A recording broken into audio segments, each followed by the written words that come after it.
The Tom Woods Show, episode 1837. Prepare to set fire to the index card of allowable opinion. Your daily dose of liberty education starts here. The Tom Woods Show. Hey everybody, Tom Woods here. Scott Horton Week continues. Scott is the brilliant foreign policy guy we have here in the libertarian world. He just knows everything, as you can tell. He knows everything there is to know about this subject. And today we're going to move into the subject of Iraq and particularly the war in 2003.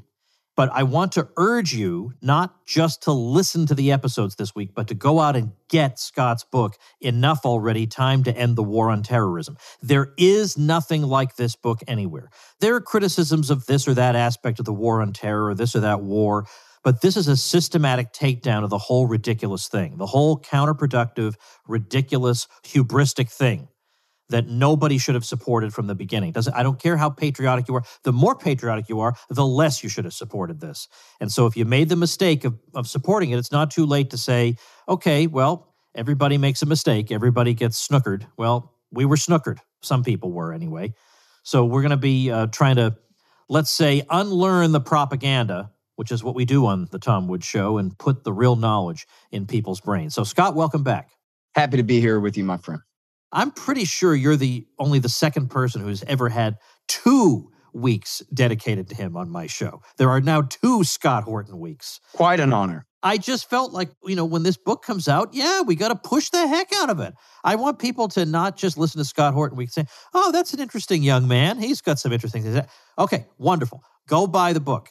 You know what? I'll tell you what is the best thing that ever happened to my last book, Fool's Errand, was that you put an ad for it in the left-hand margin of your website there on the radio page. And man, I sold more books from that than any other thing, I'll tell you. Oh, really? Oh, in that case, if somebody can make me an ad for this book, I'll do the same.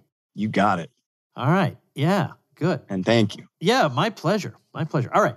So we talked about some of the prehistory, none of which, some of us remember because we lived through it. But younger Americans, well, maybe they learned it in a book, but that tends to be the material that they never get to in the history class. The summer arrives and they're still at 1964 or something. Right. So it's important for people to know that history did not begin 10 minutes ago, because when you think that, it leads to very, very bad policy that is driven by irrationality. Oh, my goodness. This must be because they hate us for our freedoms. This is the kind of... And by the way, I want to, again, remind people that I know I have a lot of new listeners who, many of whom have been following because of my coverage of the virus. And what I want to say to you is that what we're going to say about foreign policy is going to be different from what you've heard, and you might even get angry or disagree with me. But when you hear the propaganda about Iraq and weapons of mass destruction, that to your ears now should sound like wear 2 masks. It's the same kind of bipartisan propaganda. And if this COVID thing has taught us nothing else, it's that you should be instinctively suspicious of the bipartisan consensus on anything.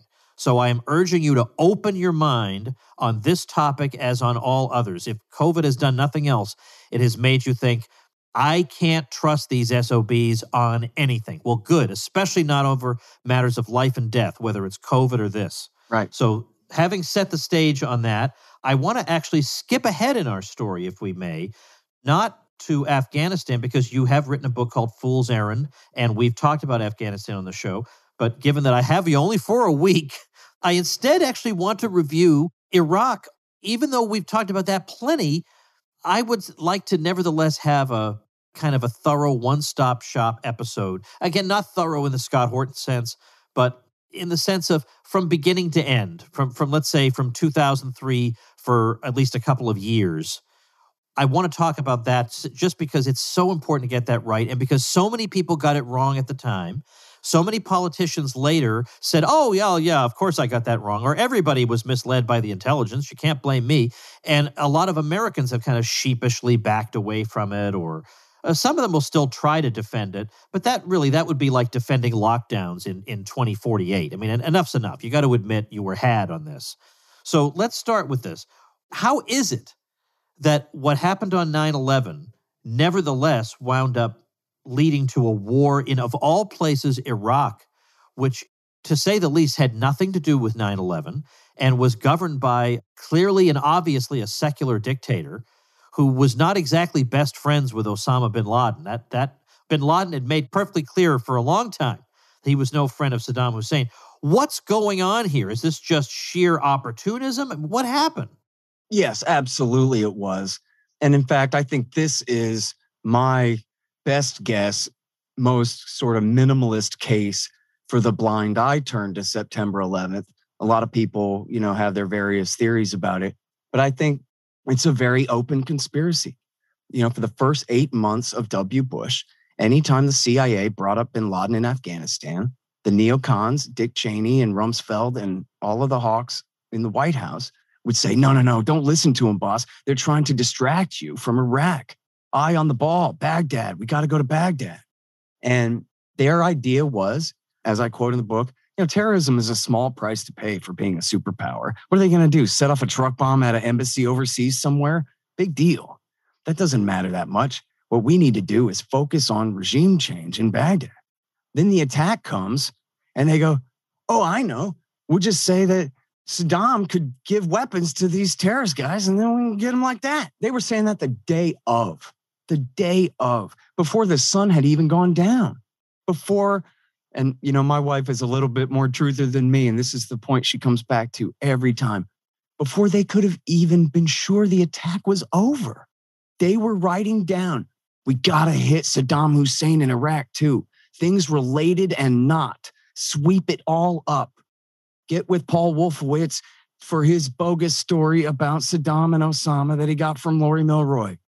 The next day at the White House, they're pushing the same thing. The CIA and the counterterrorism chief are screaming, no, man, not Saddam Hussein in Baghdad. Osama bin Laden on the eastern line in Afghanistan.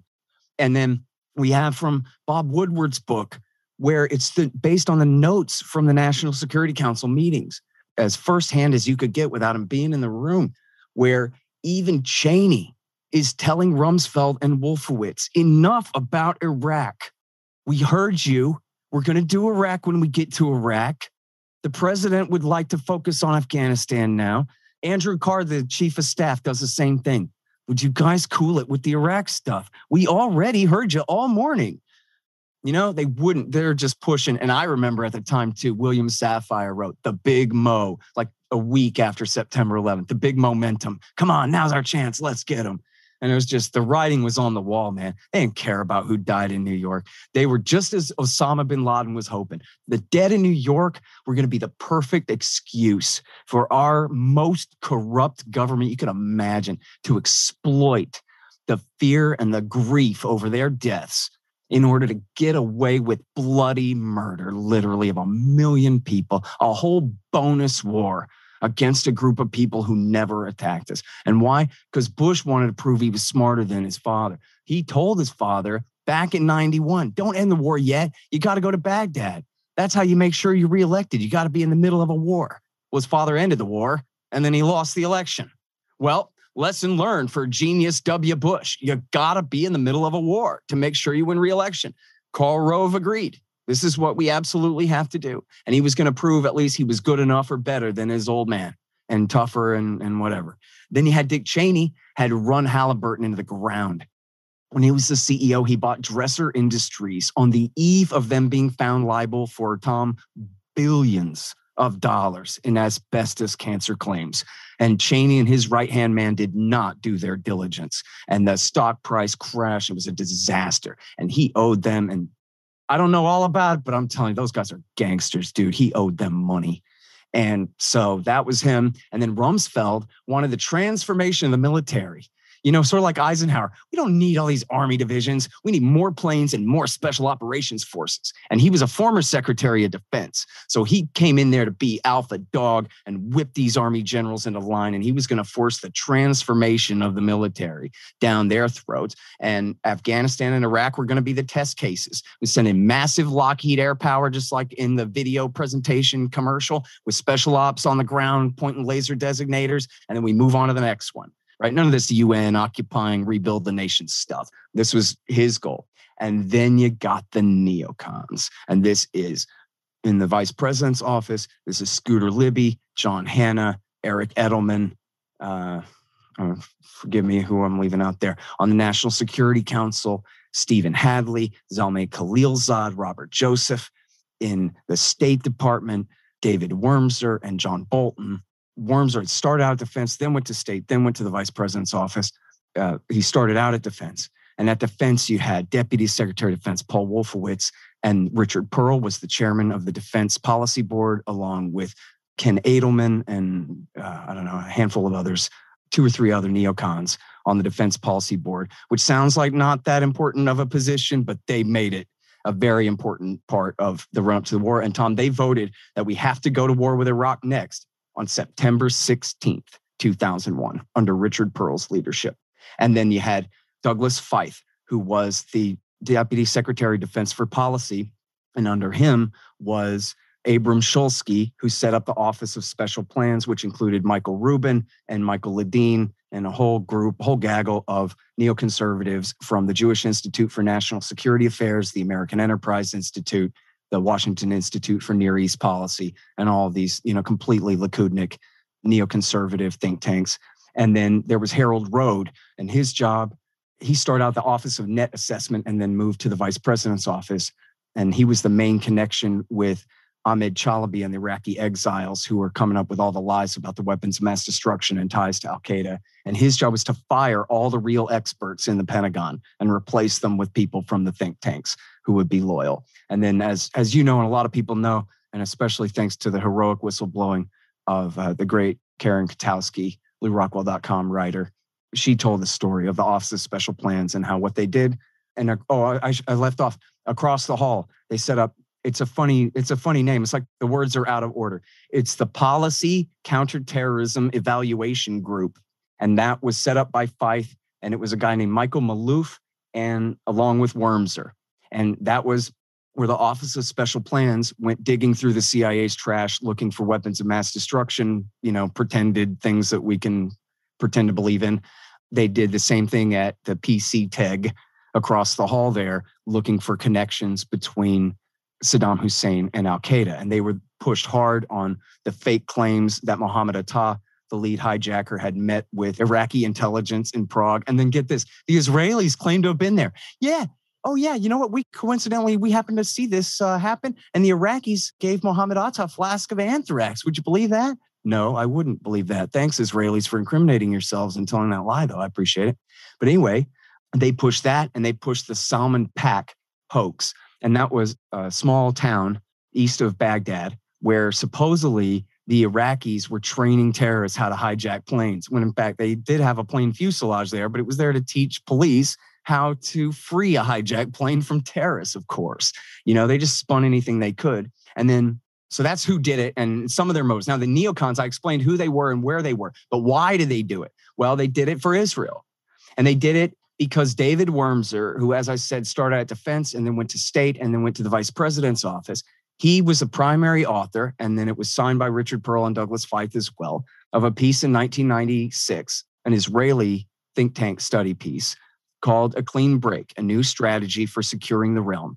And it has a companion piece called Coping with Crumbling States, which is just by Wormser. I don't think the others signed that one. And then the book, it's actually Clean Break. The book is called Tyranny's Ally, America's Failure to Defeat Saddam Hussein, with a foreword by Richard Pearl, but the main text of the thing written by Wormser. It's not actually a call for war with Iraq, but it's a call for regime change with Iraq.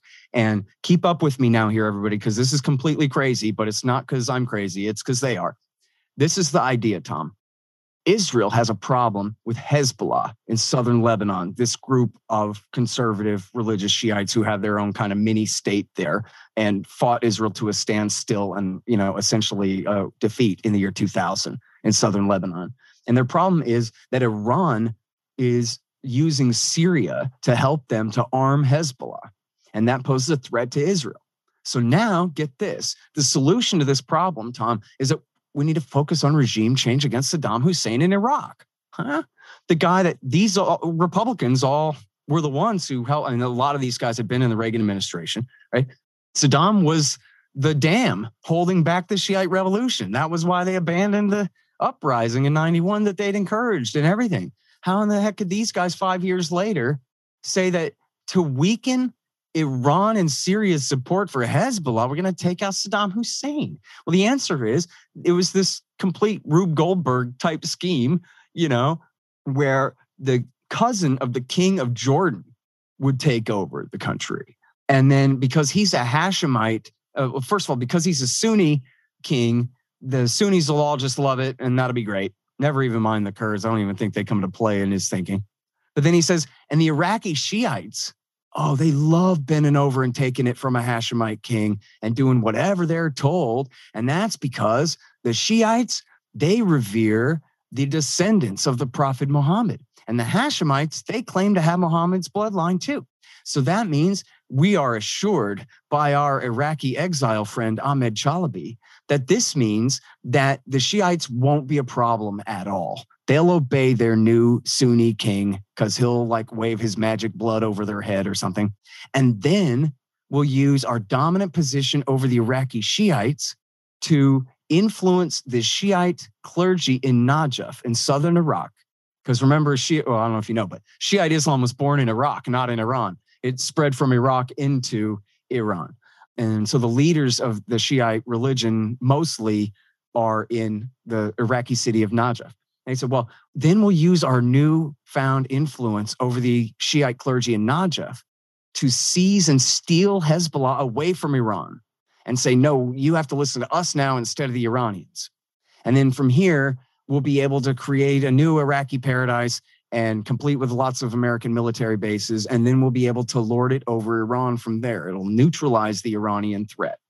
But then the joke here is that this is completely stupid. And David Worms has no idea what he's talking about. And the fact that somebody is a Shiite cleric said to be descended from Muhammad's bloodline doesn't give them magic authority over people that they are destined to, the Pope can make declarations of what is Catholic or not, but that doesn't mean he's your overlord and gets to tell you what to do in all things and politics and all of these things, right? This is just totally to conflate ideas together. And then the real joke is the Hashemites come from an entirely separate line, assuming that they really are descended from Muhammad at all. They are not the same bloodline that it was Muhammad's nephew, Ali, I think it was, that the Shiites went and broke off back 1,000 years ago or 1,200 years ago over. And so it doesn't have anything to do with obeying the king of Jordan or any of this. This is just Ahmed Chalabi was just blowing smoke up these neocons' rear ends, trying to tell them whatever it took to get them to believe if we can get rid of Saddam Hussein, it's going to be good for Israel. And he promised the new Iraqi government would be allies with Israel, that they would build a water and oil pipeline to Haifa, and that this was just going to, change all things. And if you listen closely to the neoconservatives, this is not the public case that they made, but they did talk about it amongst themselves, that Saddam Hussein supported Palestinian suicide bombers. Now, they didn't say to the American people, well, Israel has a problem with the people they're occupying in the West Bank and this and that. They just go, oh, he's supporting terrorists. The reality was, and this is not much nuance. I mean, I'm not apologizing for this. I'm just explaining. The reality was that in the Intifada, anyone who died, any Palestinian who died in the Intifada, Saddam Hussein cut their family a check. It was public relations for him is all it was. It's not like he cared about anybody but himself, but anyway. And that meant that if the Israelis bulldozed your grandmother to death in the home that she inherited from her great-grandmother, then he cut them a check. But if it was a suicide bomber who blew up a bus full of Israeli civilians, he cut their family a check too. And then obviously you could say he's incentivizing people to die in the Intifada in a way, especially desperately poor people living in absolutely hopeless circumstances in the middle of an uprising. But Israel's not a state in the Union. We don't even have a treaty of alliance with them because it's illegal, Tom, to have a treaty of alliance with a country that does not have defined borders. And they're not done expanding greater Israel yet. And so we can't have a treaty of alliance with them. And if anyone had ever said that, well, the neocons really want America to attack Iraq because Saddam Hussein pays checks to survivors of Hamas suicide bombers, you might say that's not a good enough reason to go to war. If they said we have this scheme where this is going to somehow weaken Iran's influence over Hezbollah, you would say, huh?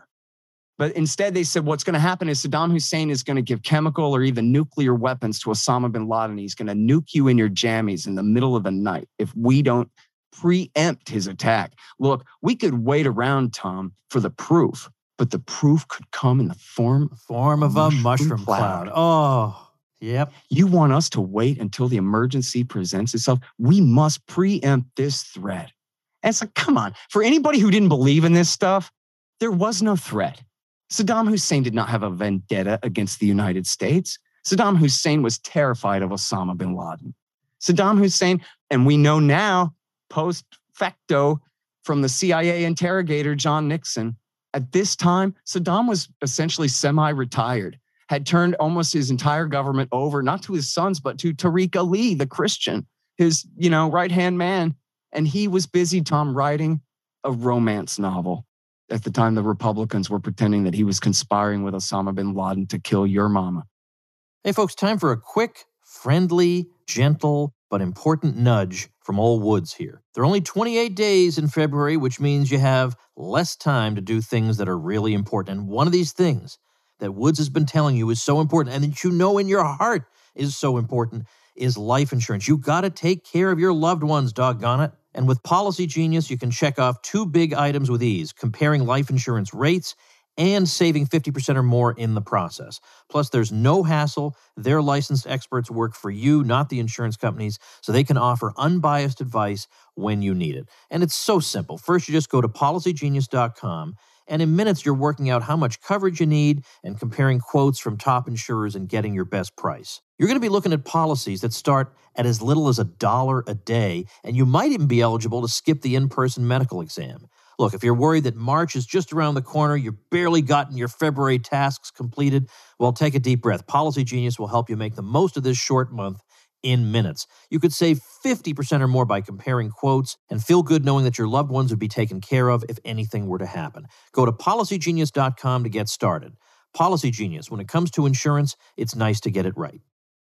All right, Scott, we've got the background, more or less, to the war. Now, let's say something about the actual progress of it. I mean, I remember I was a college freshman at the time of the Persian Gulf War of 1991, and I supported that because I was a neocon without knowing it. But as it proceeded, and I knew how much death was happening with people who had never hurt me, even I, a heartless neocon, was made to be very uncomfortable about that. I'm not sure I should really be jumping up and down celebrating this. This really is a human tragedy, and it's not like my life was threatened in any way, so I don't see anything to celebrate. I was very, very disoriented by that. Well, now fast forward to 2003 when I'm a hardcore libertarian, and I remember every day I could barely stand to look at the news. I was so embarrassed and ashamed at what I thought was the stupidest war in American history. It made my stomach turn to hear about shock and awe and all this stuff. So, I mean, it almost pains me to even bring this back up again. But, what was the war like? Well, believe me, I feel you. And I think this is my disorder, is that to me, it's always 2002 and 2003. I can never get over this. It's like the Waco massacre. I'll never get over it, ever. And the lies of 2002 are almost as bad as the war of 2003 through 11. It's just, and that's what makes it personal, right? It's like, hey, Tom, you got to get on board for this thing. They're involving you. You're trying to make you at least partially responsible by getting you to, not you, but, all of us to endorse and line up for and participate in cheering on what it is that they're doing. And that's the part I think that bothers me the most. It's like, you guys go and do your evil sin, but now you got to somehow convince me that it's in defense of me and get me to cheer for it and all of this. Now you're picking a fight with me. And so it's not killing me, but it's still making me extremely angry. I don't like being lied to. I never did. I was raised that way by my dad. Boy, if I ever lied to him, was I in trouble? We just don't do that in the Horton household, man. We're honest types. That's it. So yeah, no, it is. It's absolutely horrible. And I'll never get over it. I never will. And boy, the people of Iraq won't either. Because the short answer to your question is America destroyed Iraq. They might as well have dropped an H-bomb on them. They took a civilization and just razed it to the ground. The country Saddam Hussein was essentially a socialist, fascist, Nazi, commie dictator, right? Like Baathism is essentially Western style military dictatorship with a little bit of ideology, dressing up there. but it was a secular country. Saddam Hussein essentially worshipped himself. And sometimes he would, play up a little bit of Islamic this and that and claim to be the reincarnation of Nebuchadnezzar or some kind of ridiculous thing. But nobody took that seriously. The guy wears a beret like a Frenchman. He wears olive green like an American military officer. He shaves his chin every morning. And he's sitting on top of a supermajority Shiite population, but with substantial ethnic and religious minorities all over the place. Turkmen and 3 or 4 different kinds of Christians, especially Assyrian Christians, the Yazidis, and of course the Kurds in the north. And then there were, I'm sorry, I'm just blanking on this, but there were, 4 or 5, there were groups of Jews. There were about 800 Jews, I think, left when America invaded. And then as of 2010, I think was the last count that I saw, there are 8 Jews left in Baghdad. Oh. After 3,000 years living in Baghdad, there are 8 left because of this war.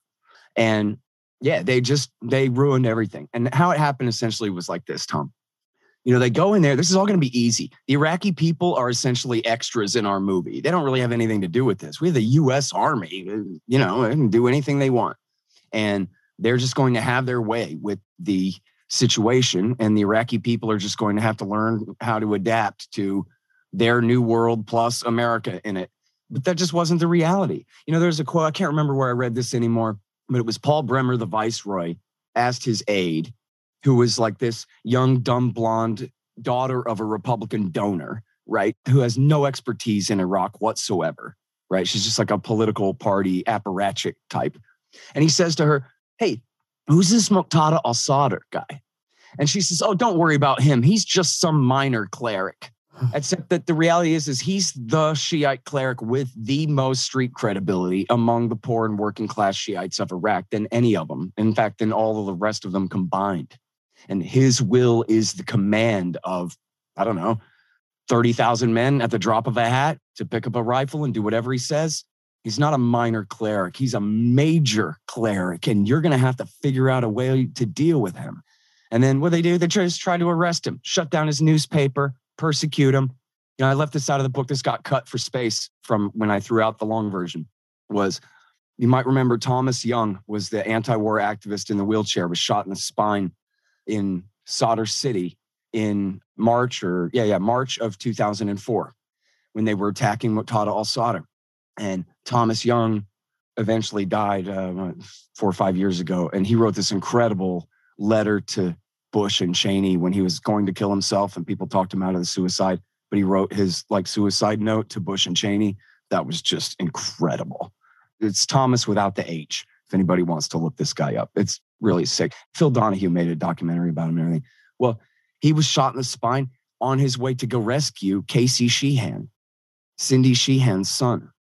And he had been sent into Sadr City in the back of a flatbed truck to go and fight Muqtada al-Sadr's men who were upset and angry and violent because the Americans shut down his newspaper. And I'll never forget, I still remember Bob Dornan, Congressman Bob Dornan from California on TV going, well, if shutting down Sadr's newspaper saves one life, then it'll be worth it. Yeah, what a great presumption on your part, dumb. And so instead what happened was they reacted and they got violent and they sent Cindy Sheehan's boy in there who was slaughtered for nothing. I think that whole truck full of guys was killed.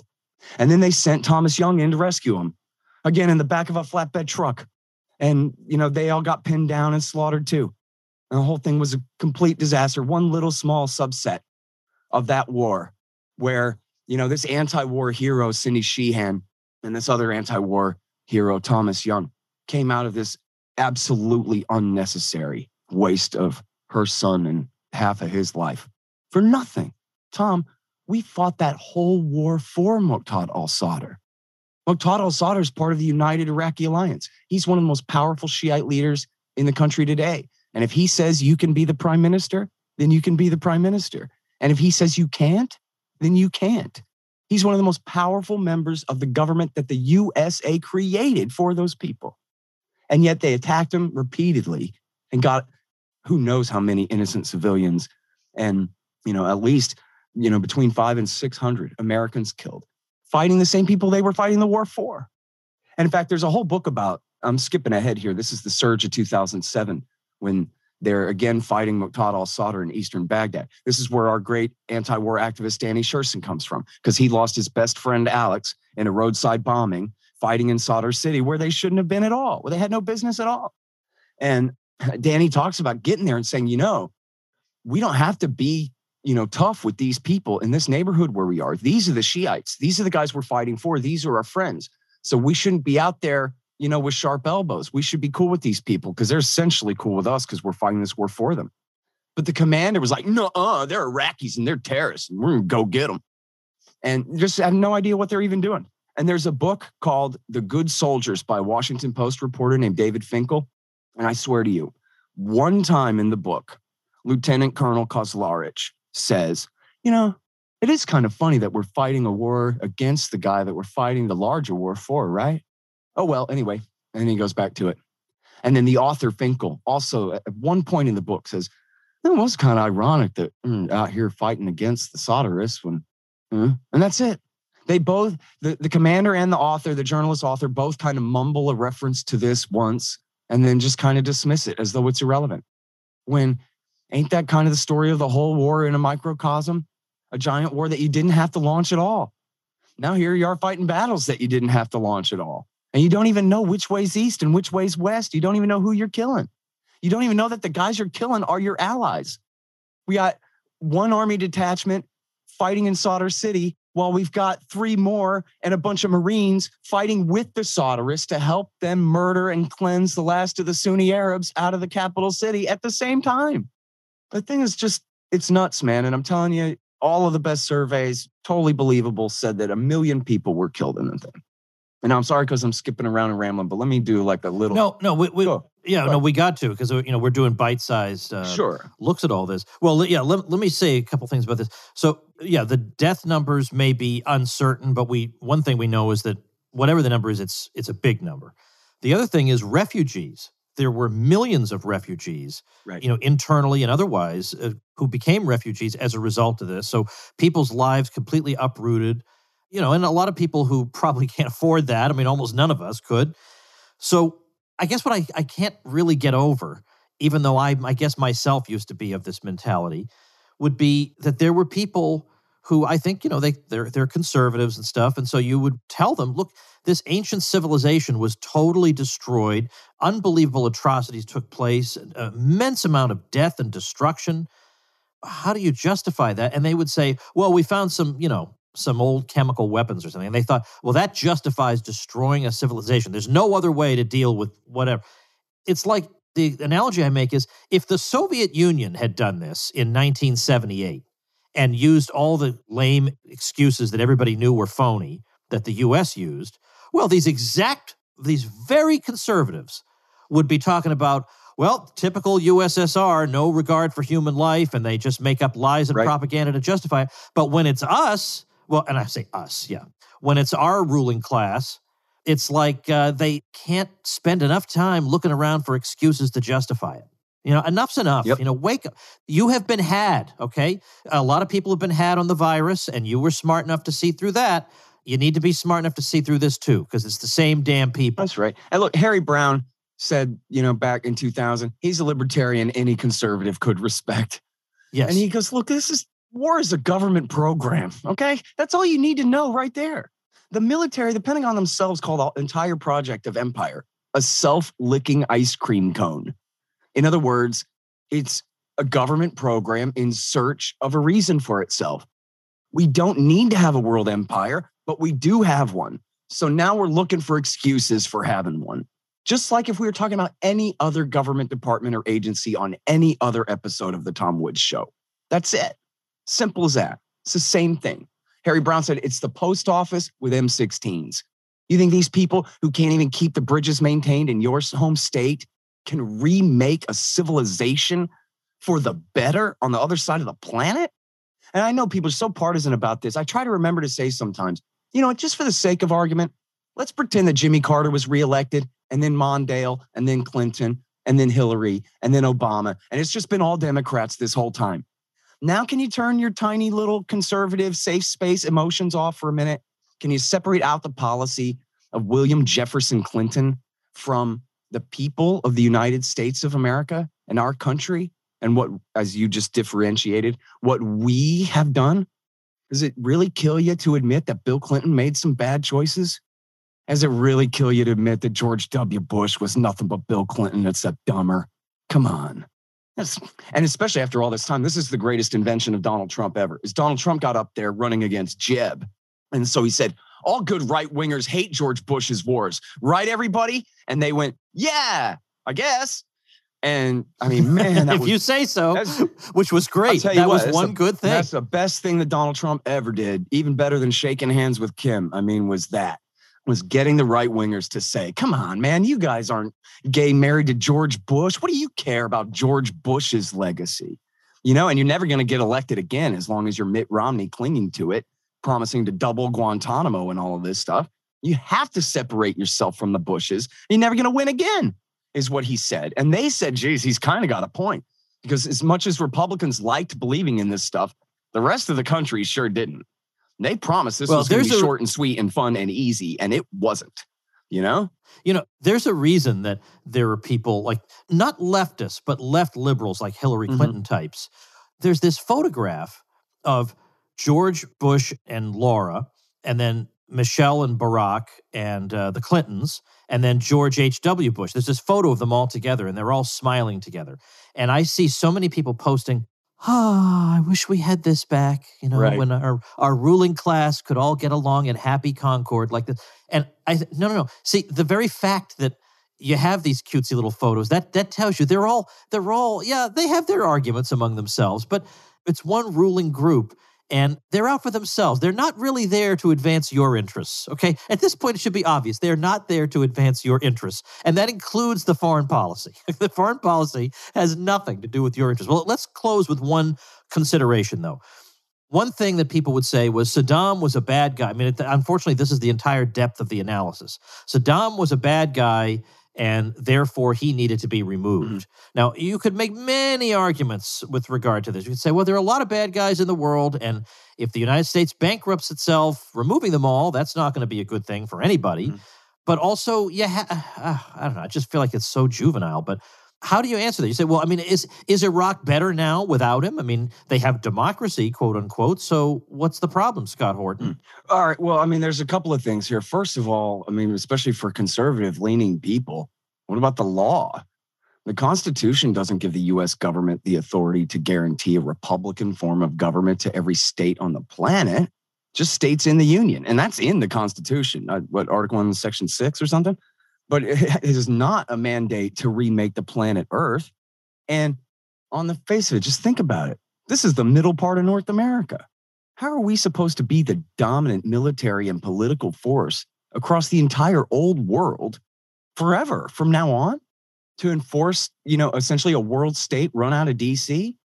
It doesn't make sense. Obviously, it's at your expense and on a bunch of, you know, no-win, goat rope missions, as Jeff Huber called them, a bunch of wars that the American people get absolutely nothing out of whatsoever.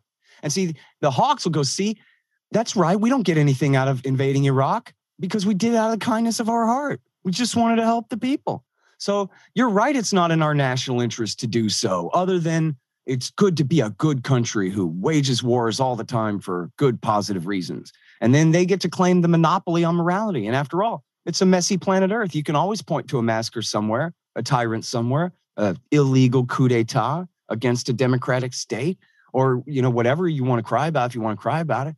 And there's plenty. I mean, I don't mean that just in a cynical way. As John Quincy Adams said, this is in the middle of, I know you know this history a lot better than me, Tom, but there was a Republican-style revolution in Greece.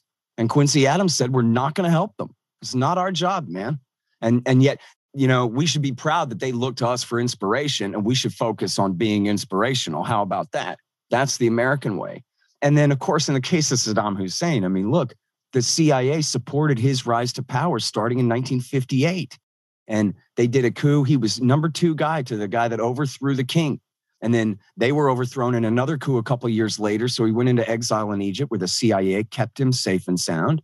And then there was another coup a few years later after that, at the beginning of 1965, I think it was. And his guy came back to power. He was the number 2 guy. And the CIA gave him lists of people to round up and murder. He was our guy the whole time. And then in 1979, he bumped aside, I think the guy's name was Bacher, I forget. He bumped aside the previous tyrant in a bloody coup and seized power. And then Jimmy Carter made allies out of him and sent him off to war. And Ronald Reagan backed him for 8 years.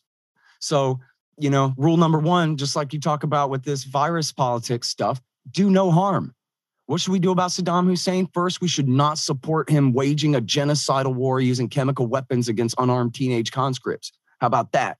And then we shouldn't bait him into invading Kuwait and then refuse to negotiate when he wants to try to negotiate his way out of there, when we have a chance to start a war, And then what we should not do is what Bill Clinton did, which is, again, at Israeli behest, maintain this dual containment policy against Iraq and Iran from bases in Saudi Arabia that got our towers knocked down and 3,000 Americans killed, about 2,500 or more of them civilians. They hit the Pentagon too, but not like that's okay, but at least they're a military target in a sense. But they had to crash a plane full of civilians into the Pentagon to even hit that. And all to what? To contain Saddam Hussein, who had already crushed the insurrection that the Americans had encouraged to rise up against him, who was not a threat to anyone, whose army had been completely smashed, who America could have contained with one aircraft carrier in the Persian Gulf, assuming that they had to at all. And then, as I explained, I think on your show yesterday, I've been doing a lot of interviews. Saddam Hussein was writing a romance novel at the time that the U.S. invaded. His CIA interrogator, John Nixon, wrote a book about it. He was semi-retired. Tariq Ali, the Christian, was running his government, him and I guess, his cabinet. He didn't believe America was going to invade because he knew he wasn't doing anything wrong. He thought it was all just a public relations stunt. He refused to believe that the Americans were coming. Why would they come? What did we do? We didn't do anything. He said they're writing a romance novel. What are we supposed to do about a guy like that? Nothing. Let him die of old age. What the hell do we care? Pat Buchanan once said, if China rolls into outer Mongolia, what are you going to do about that? That's against the UN Charter. But you know what? Outer Mongolia is just out of our jurisdiction and sphere of influence, and there's just nothing we can do about that. Now, don't tell the Americans that, because they're over there trying to make as deep inroads into Mongolia as they possibly can right now. But comes down to it, the Chinese use force there. We going to go to war over that? Or we're going to say that's tough luck for the Mongolians? It's not our problem. And in the case of the Iraqis, what a thin excuse to invade. I remember before the war, a friend of mine saying, listen, we gave them those chemical weapons. Now we have to go and get them back. Come on, man. First of all, he didn't have any weapons left. And anybody who was honest about that knew that. Ray McGovern and the guys at Veteran Intelligence Professionals for Sanity wrote a giant memo after Dick Cheney's VFW speech in August of 2002 saying, this is all lies. We know what the intelligence is out of Iraq. We know what weapons they have and what they don't. We know which factories have been inspected and all of their equipment dismantled. So you're telling me that Saddam got these weapons as manna from heaven? Or snapped his finger? That was the quote, manna from heaven. That's where he got his new biological weapons program, huh? You guys are liars, said a bunch of former CIA and DIA officers in a giant open letter that they posted all over the internet, And, this is where I kind of went off on a tangent about the destruction. But what I was trying to say about Hussein's Iraq was it was a secular dictatorship. It was not an Islamist state. It was not the Taliban state. It was probably the third most westernized Middle Eastern state after Egypt and Jordan and maybe Syria. It was right up there with them in terms of modern customs and modern clothes and, modern history, not a bunch of like, hey, let's return to the 1300s when everything was pure and all of this stuff that you get out of these Saudi Wahhabists, nothing like that. And, people were so mad, and I hate him too, the big fat communist millionaire hypocrite Michael Moore, who makes the anti-war movement look like a big fat stupid slob. But anyway, it's true that in his movie Fahrenheit 9/11, he shows what Iraq is like on the eve of the invasion. There's just people going about their day. And here's a woman with no headscarf wearing blue jeans on her way to teach college. And this is the society that we raised to the ground. It was the kind of place where if you said something against Saddam Hussein and his government, they were going to kill you.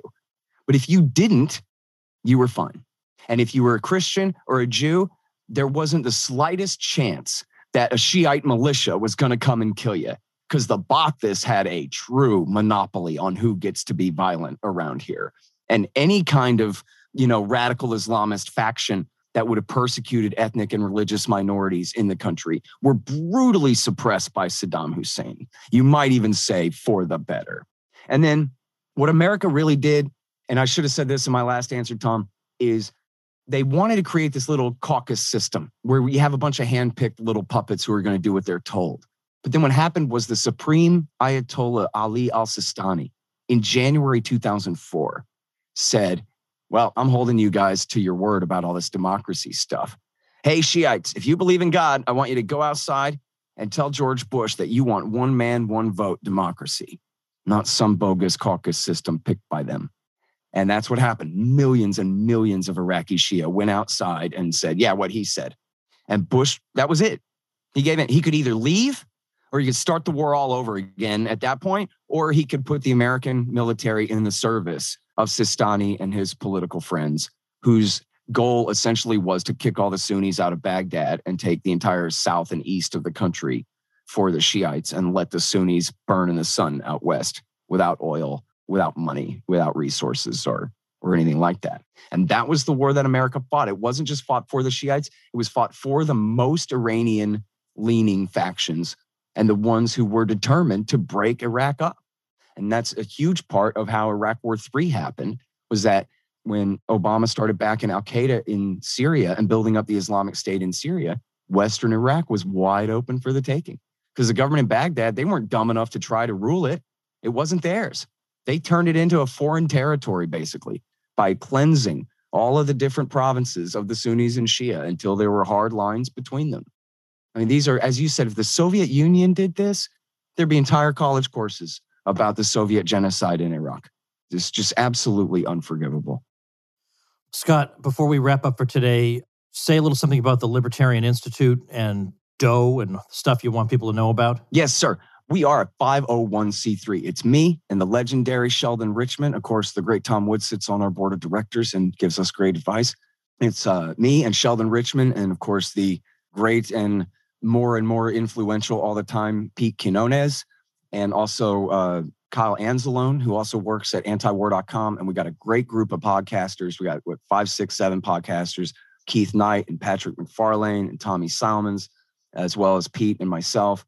And we publish books. And I'm really proud of the fact that, 3 of them are mine. Fool's Errand, Time to End the War in Afghanistan. The new one, Enough Already, Time to End the War on Terrorism. And the one between them, the great Ron Paul, the Scott Horton Show interviews, 2004 through 2019, which are the transcripts of all of my interviews with Ron Paul, 15 years worth of me worshiping this guy. But also we've published 2 absolute instant classics by Sheldon Richman, both of which are just incredible and outstanding. The first one is Coming to Palestine, about how he grew up, raised Jewish Zionist, and then learned the truth about what had happened to the Palestinians and what he wants you to know about it. And it's so good. You can't beat it. And then What Social Animals Owe to Each Other, which is a compendium of Sheldon's best essays on libertarian theory going back 30 years, which rivals the greatest libertarian propaganda you've ever read in your life, I promise. It's absolutely excellent. And then we got one that's a posthumous collection of essays by the great William Norman Grigg, who died back in 2017. He was founding partner with me and Sheldon at the beginning. And then we have more books coming this year. We have another Will Grigg book that's being edited by the great Thomas Edlam, The Stolen Life of Christopher Tapp, this poor guy who was falsely convicted of murder in Idaho. And then we have, it's already in the works. I'm so excited about this one. It's the former Marine and Syria expert Brad Hoff is writing a book about Syria that we're going to publish. And then I've got the single greatest Oklahoma City bombing truther in the world. You can keep everybody else. I got Richard Booth, and he is going to write a book about what really happened at Oklahoma City in 1995 for us. And all that's coming out this year. And we can't do it without support. And so if I owed you a book, it's on the way.